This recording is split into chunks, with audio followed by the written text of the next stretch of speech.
Grant Cardone, he's trending right now in the news.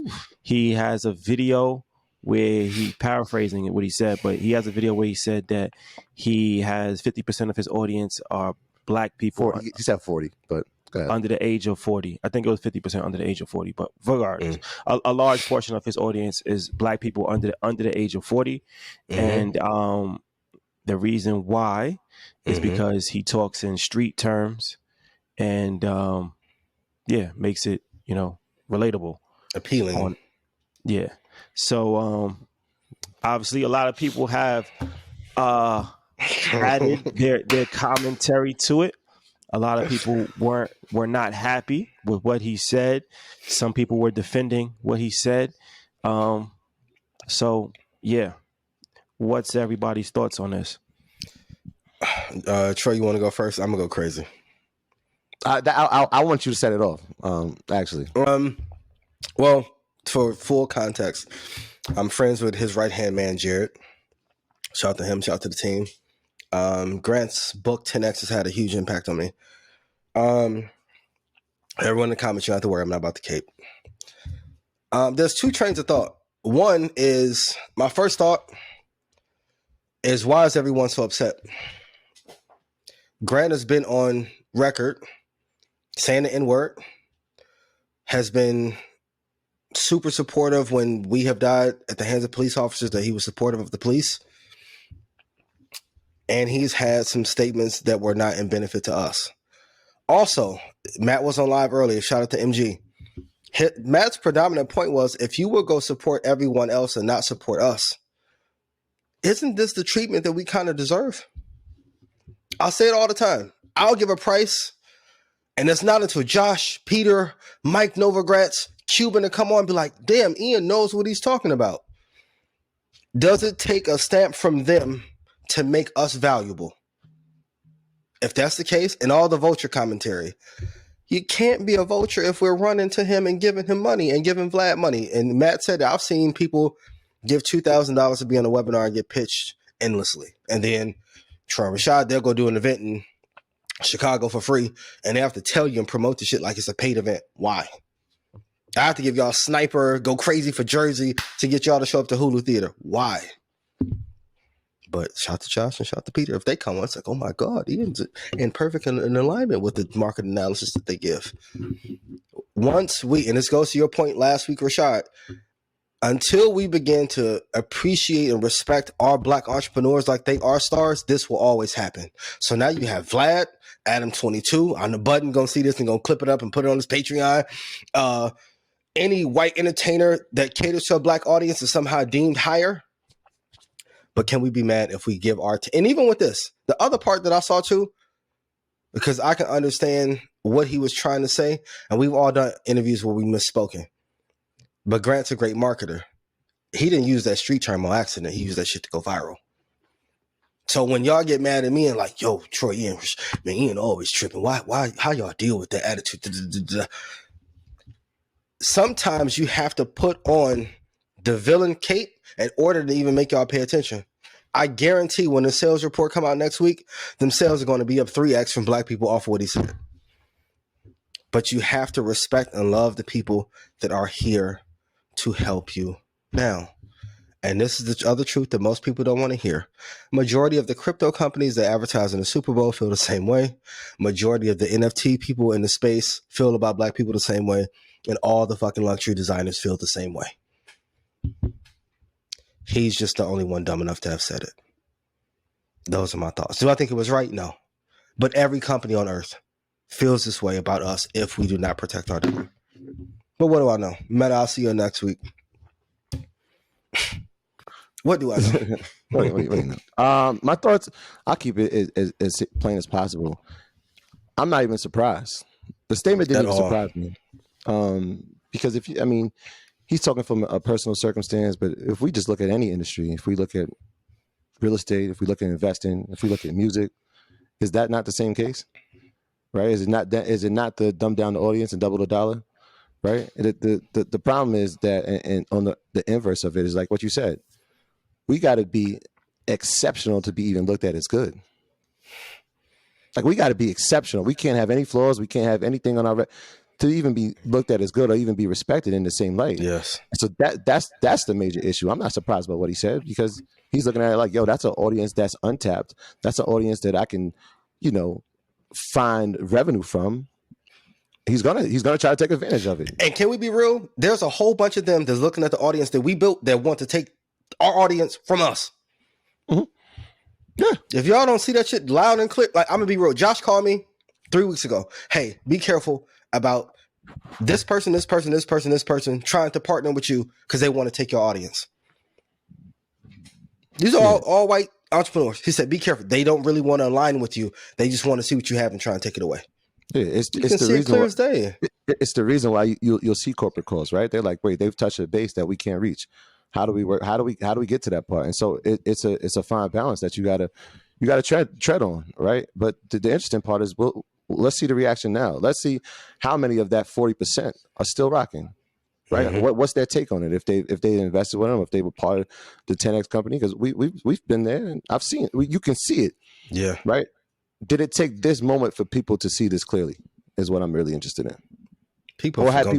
Had people just had blind ignorance to it, like, all right, well, this is great. And like you said, from a marketing standpoint, there are great strategies inside of some of the marketing that he does. But absolutely, when you're the product of some of the marketing and it's intently done, is it for your benefit or is it for the person that's selling it to you?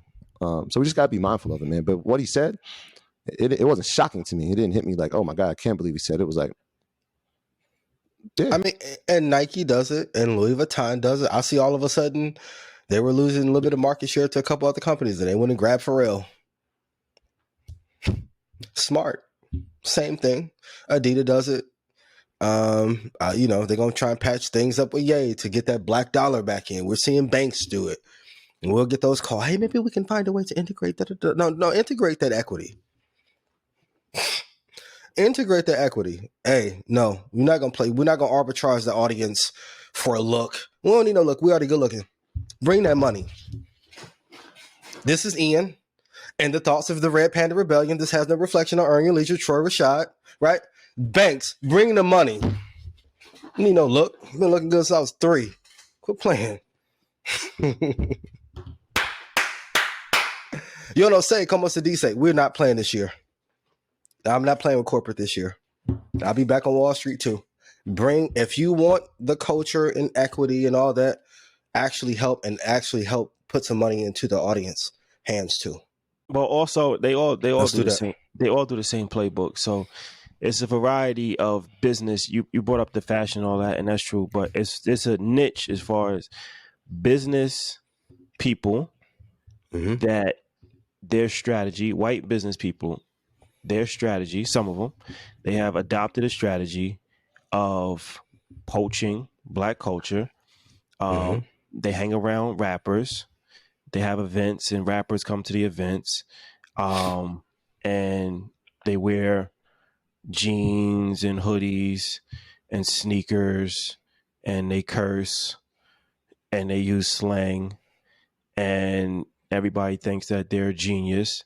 And they use that to raise their valuation 100x, and they become rich off of it.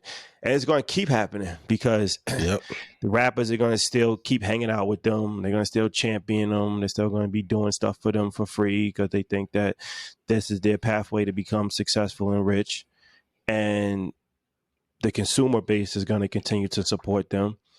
And it's going to keep happening. Grant Cardone's team, they sent me an email. They sent me a DM 3 months ago before he did something in January with a bunch of black influencers. They sent me personally a DM. Yeah, I never responded. We interviewed Grant. I mean, he has some good information. But I already saw the play of like I'm not really interested in what you like that type of play. Like, you know what I mean? Like you can learn from anybody. The yacht joint, huh?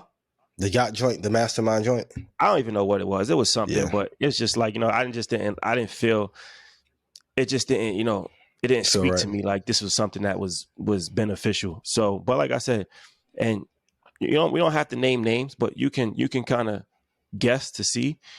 Look, it's a variety of people that run the same play. They have no ties to hip hop culture. They are not part of the culture, but they try to make it seem like they are part of the culture. They have strong, and like I said, they only hanging around hip hop artists. They've only championed hip hop artists, and that's their gateway into Black culture. And they got filthy rich off of it. Which is a smart strategy, but how much longer will we allow them to do it? Let's not leave athletes out. Entertainers, athletes, entertainers, it's in the same thing. It's in the same bucket, and they got filthy rich off of it. All of them.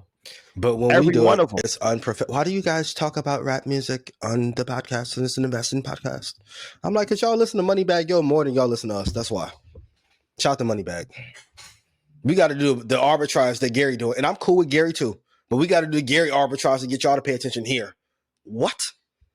And all the investors y'all look to call me. And then y'all like, yo, why y'all doing stuff with Revolt? Why y'all doing? Because this is what y'all want. This is the blueprint. At the very least, at least we come from the culture. Yes. At least we actually listen to hip hop. At least we can actually name 5 Jay-Z songs. Like I could name the Tupac album. Like if this is the route you're going to take, then we're going to take that. Like, would you rather get it from us or somebody from the Eastern bloc of Yugoslavia that never even listened to rap music before? Like, if this is the pathway, let's have a real conversation. Let's be honest. If this is the pathway to get your attention and to gain mass appeal, at least we are actually authentic about it. Yes. You know what I'm saying? Like, we're actually going to listen to Fabulous's mixtape. So you can't be mad and be like, "Oh, y'all hanging around rap." Yeah, well, this is the only thing that you respect. This is what you wanted. This is what we saw it in New York. You respect. When Don Peebles came out, the applause was great. Floyd came out with no lenses and crazy chain. The crowd, you thought Jesus walked in. I looked at the crowd. For those in the front row, I was like, I cannot believe it. I said, "Oh shit, let me go order something in. This y'all want?" Didn't know. Because we so used to being entertained. That's why, like, having an educational piece, it makes it even that more palatable. Because it's like, yo, you're going to be entertained, but yo, there's education in it too. And the reality is that the people that we talk to, right, especially if they in athletics or there's the entertainment, they want to hear the information too. Big facts. Like they realize it. Like, yo, to a person, yo, y'all, what y'all doing? I don't even think y'all understand how important.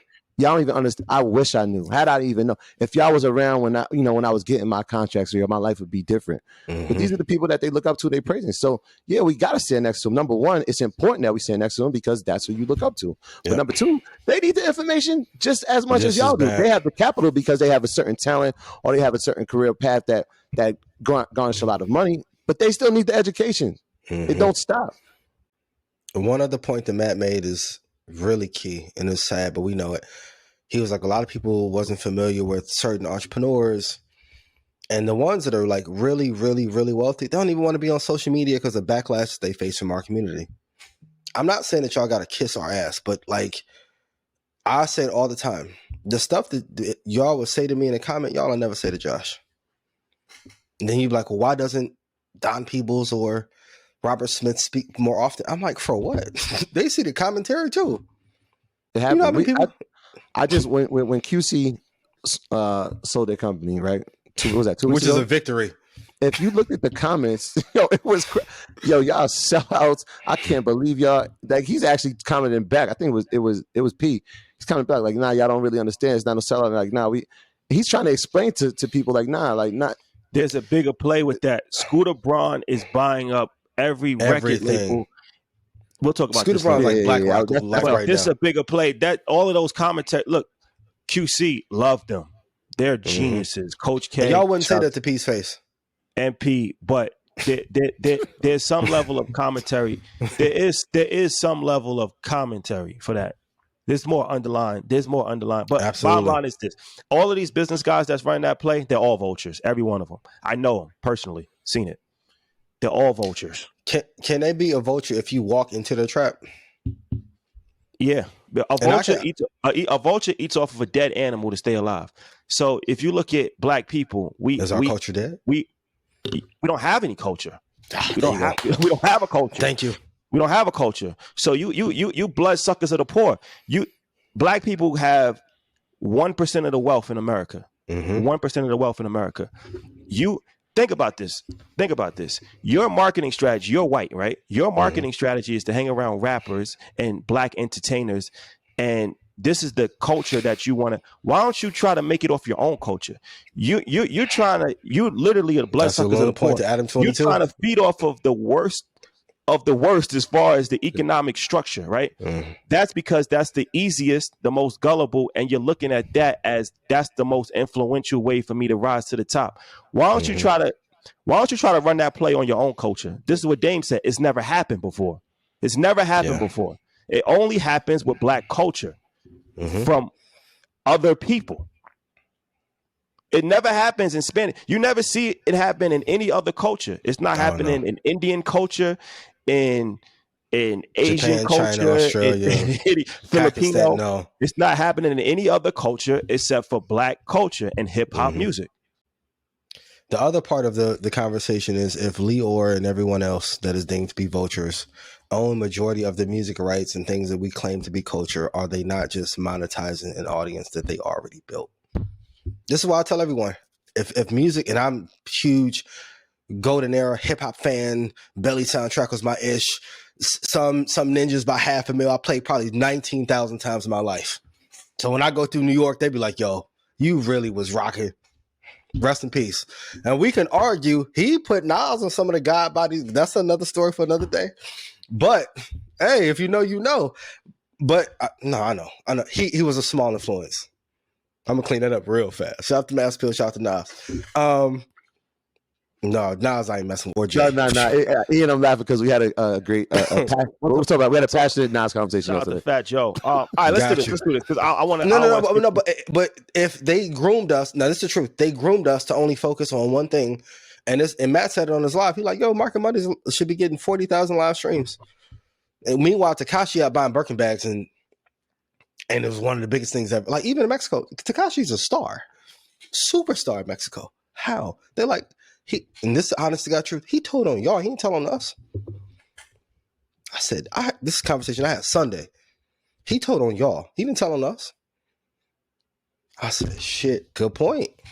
So if Leor and everybody helped cultivate us and brainwashed us into not thinking about equity, and I told you before when I talked to Ray Daniels and talked to the team over at Def Jam, no rappers from the Golden Era, Murder Inc., Rockefeller, no one had 401k plans, no one had healthcare. How is that possible? The only thing that can change that is our unity together. And we got to change that immediately so no one can take advantage of us. Take it back? Have to. But do we want it back? The power. The power. Of course. The time is running out. My graduates from my school being Forbes, bag drop. Bag drop. A mic drop, bag drop. Bag drop.